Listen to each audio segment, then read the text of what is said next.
Mga dudes, ito na naman po ang isang simpleng lutuin pero masarap. Meron po tayo diyang liempo, mahigit kalating kilo po yan. Isisigang po natin siya sa mangga. Masarap na mangga. Shout out kay Kadolor. Sa kanya po galing yung ating mangga. Shout out Kadolor. Siyempre kamatis, sibuyas, okra, siling pansigang, labanos, at pechay. Magtataka po kayo kung bakit pechay. Yan po ang sinigang ni Kamining. Yan. Sinigang. Yung pong labanos, ganyan lang po yung balat niyan, pero sariwa din po yan at hindi po, at maganda po yung loob niya. Hindi po ganyan batik-batik. Okay po mga dudes, yan po ang ating pork liempo. Nilagyan po natin muna ng konting sabaw. Lalagay po natin yung ating kamatis. Ganyan pong magsigang si Kamining. Yung ating sibuyas. Lalagyan natin ng konting asin para may lasa na daw po yung pork hanggat lumambot.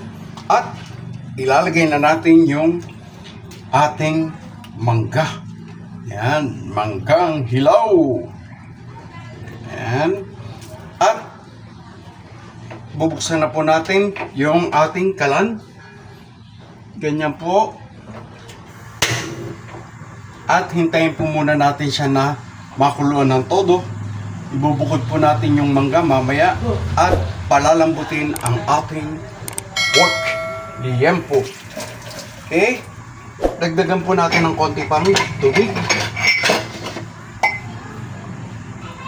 Yan. Okay. Mamaya na po natin kukumpletuhin ang sabaw. Mamaya. Okay? Hintayin po natin siya na kumulo. Okay po mga dudes, tignan na po natin. Ayan po, nagkukuluan na. Tatanggalin po natin yung ating mangga dahil malambot na po.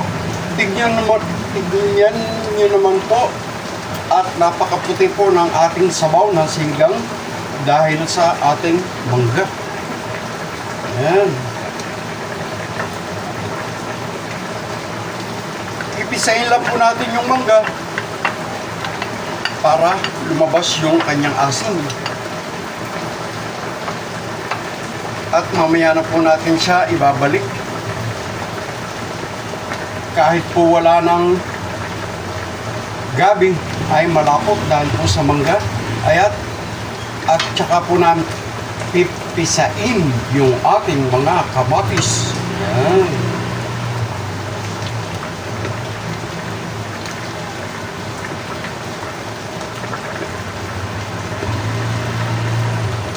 Kita nyo naman po yan, ang puti ng sabaw.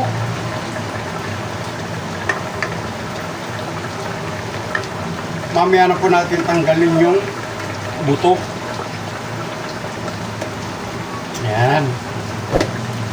Dagdag asin pa rin po yan. At hintayin na po natin na lumambot yung ating pork. Okay, takpan po ulit natin. Ayan po, at maulan. Yung pong naririnig nyo, ulan po yan. Kaya napakasarap pong kumain ng may sabaw. Okay po mga dudes, tignan na po natin. Ayan. Ayan po, at medyo malambot na po. Pwede na po natin ilagay yung ating labanos. Ayan.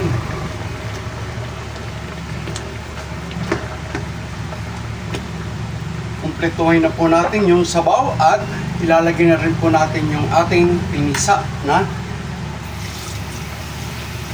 mangga.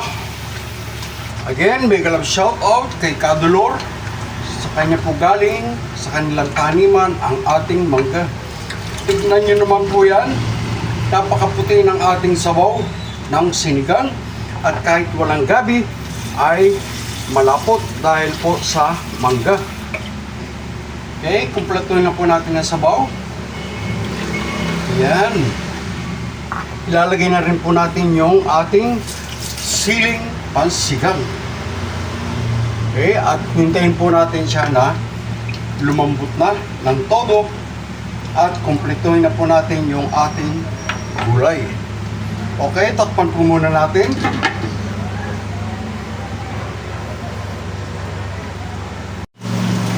Okay po mga dudes, tignan na po natin. Ayan. Tignan po natin kung okay na po yung asim, yung alat.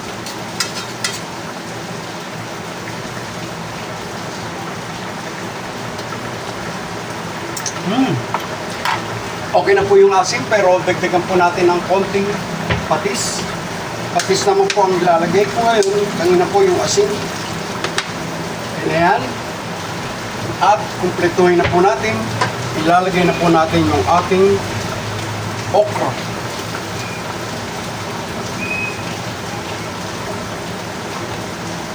At syempre, yung ating pechay Tagalog. Yan po yung sinigang ni Kamining na aming nanay. Okay. At hintayin lang po natin na makuluan na ang todo. At pwede na po natin patayin. Tignan nyo naman po at napakalapot po ng ating sabaw dahil po sa mangga. Again, mega love shout out sa Kadolor. Dolor Jacinto, mega love shout out.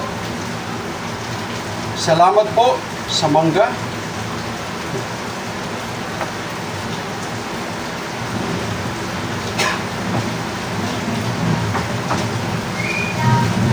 At ayan po, napakaraming mangga. Ayan, pahinugin na po. Yung iba po, naihinog na.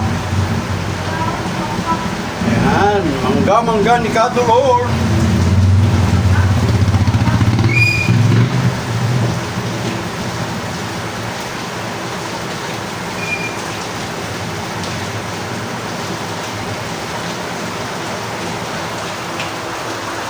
Mega love shout out sa inyo lahat at maulan. Maulan na maulan sa labas. Ayan po, kung makikita nyo, umuulan. Tingnan nyo naman po, tabing kalsada lang po tayo, kaya marami pong ingay na naririnig. Ayan po.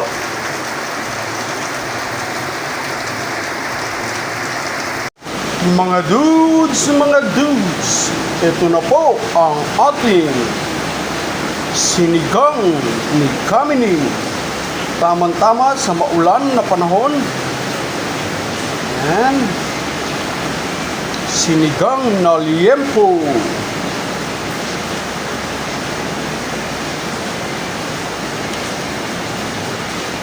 Yum, yum, yum.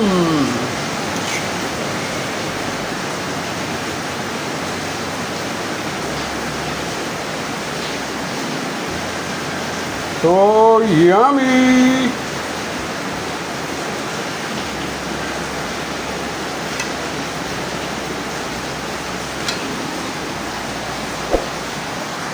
Sinigang!